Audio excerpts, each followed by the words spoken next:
Hello everyone and welcome to this tutorial. Today we will start working with the interrupts. Now I will based on the previous example too and change it in order to implement the interrupt approach. But before we will do that, I need to cover you with some theoretical backgrounds. So I will do that and draw you some block diagrams. So assume this is our microcontroller, right? And this is the ALU which is responsible for the operation, and for example this is the flash memory where our code is stored.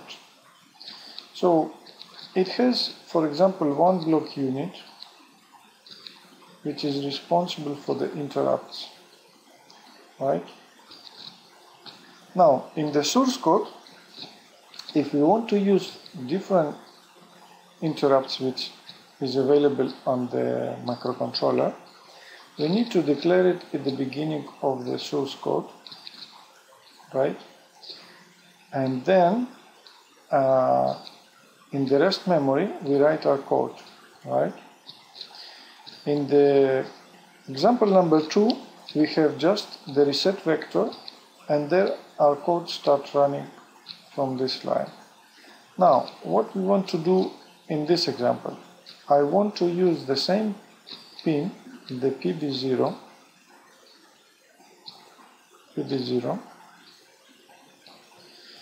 and I want to understand, because I use it with the pull-ups, so the state of this pin, if is floating, is always 1, because internally is attached to the VSSN. Now I want to understand when it's touched to the ground, because the button is pressed, so the 0 is occurred. An interrupt will be triggered. So this unit here will understand that event and make the code jump to the according interrupt vector. So I will declare here in the second line and enable the interrupt 0, because this is PB0 is use the interrupt 0. You can find that information from the data sheet. So I will enable that interrupt 0, and in these lines here I will put the label for that interrupt. So the code will start executing from these lines. When it's finished, it's come back to the main code for the reset vector, which is our control unit. So here we can now put the microcontroller to sleep. So the microcontroller go and sleep. So we have less power consumption, and generally the code is more efficient, because when we have the according event, just execute that code and then put again the chip to sleep. Why we need to push it and always execute the code line even when this is not happening? So this is not clever, right?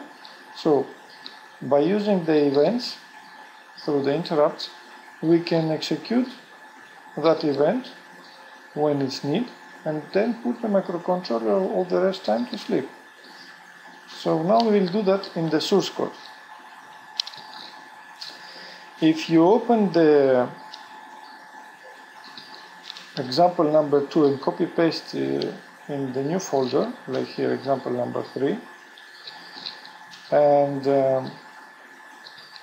open it, you will have this code. Now copy paste, I mean not copy paste because I didn't provide any file like txt.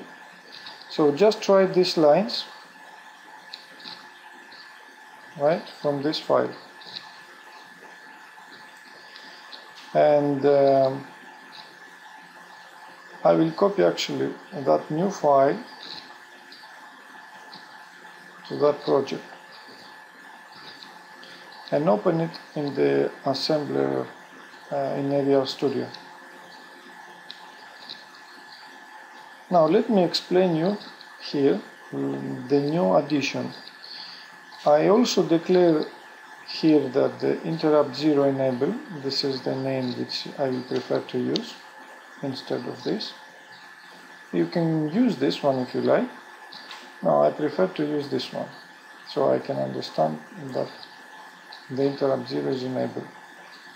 Now also I define the new name temporary register for the R19, right?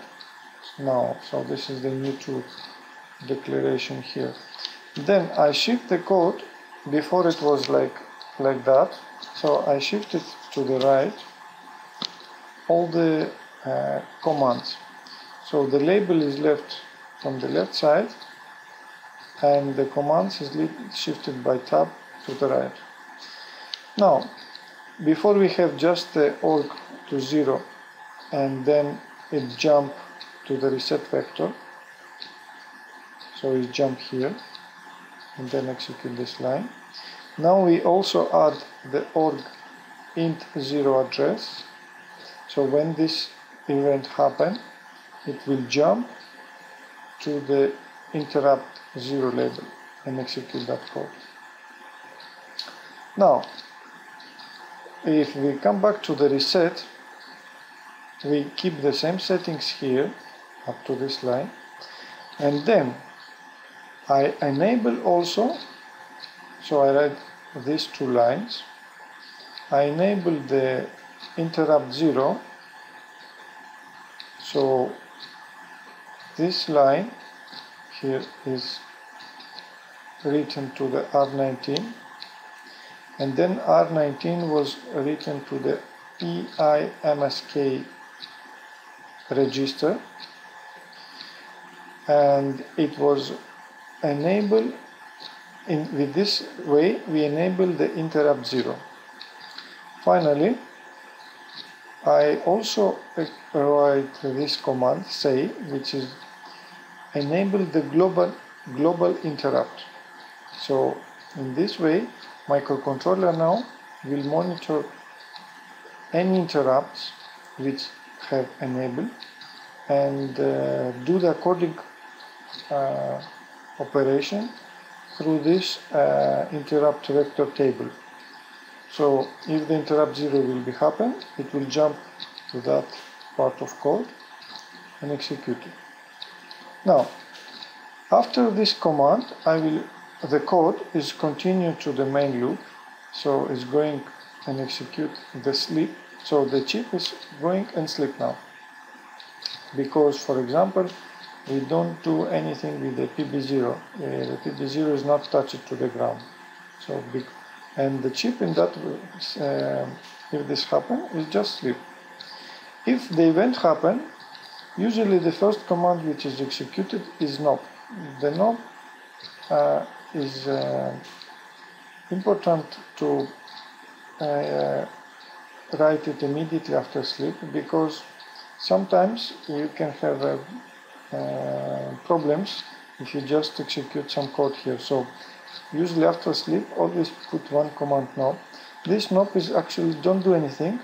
This is like dummy command, but it helps to prevent some problem after wake up. So if our chip was execute this, the code is not running anymore here.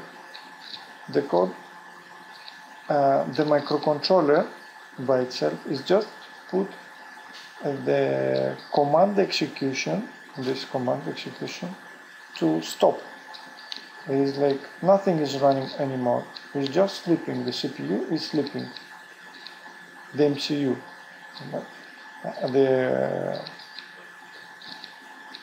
the logic there is sleeping. No, not any command running anymore. Nothing.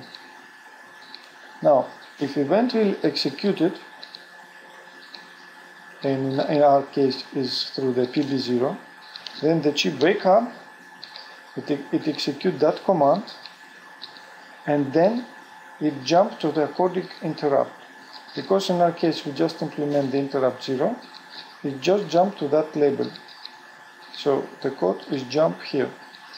And what happened? Actually here it was the code from the previous example too. We check the state of PB0, and according we jump and enable the LAD. If LAD is enabled, we continue to be in that interrupt vector. So we come here and check again the PB0. So when finally the PB0 is released, so is in the pull-up state, then we switch off the LAD and exit from the interrupt. With the RETI command, we exit from the interrupt. So when we exit from here, is coming after the knob, is coming to that command, jump main loop. So is coming here and immediately put the chip to sleep again. So the chip is sleeping again. That's it. So what happened in our code? We put some efficient way to enable the LED only when the button is pressed. So when the button is pressed, this PB0 touch it to ground. Only in that case wake up the chip, do the separation. If the button is released, exit from the interrupt. Obviously before exit you disable the LED and put the chip to sleep. So now if you build that project and program it to your microcontroller, you will see how it nicely works. Now you can program it, actually I can show you how to do that. If you plug the USB cable and connect this just 4 wires like that, right? And open the AVR Dual bitbank folder and run the AVR GUI. This. Before you press any write, you always need to read the fuse and log bits. Like press read and press read. If this is happen and you have some numbers here, then you communicate with your chip and try and always use these parameters here, DBEF053F. So then select the file for the flash memory. So I select it from that folder, right? Number 3, even if the name is 2, and open and press erase, write and verify. Actually say F open failed. Don't know what happened. So exit and run again. Read.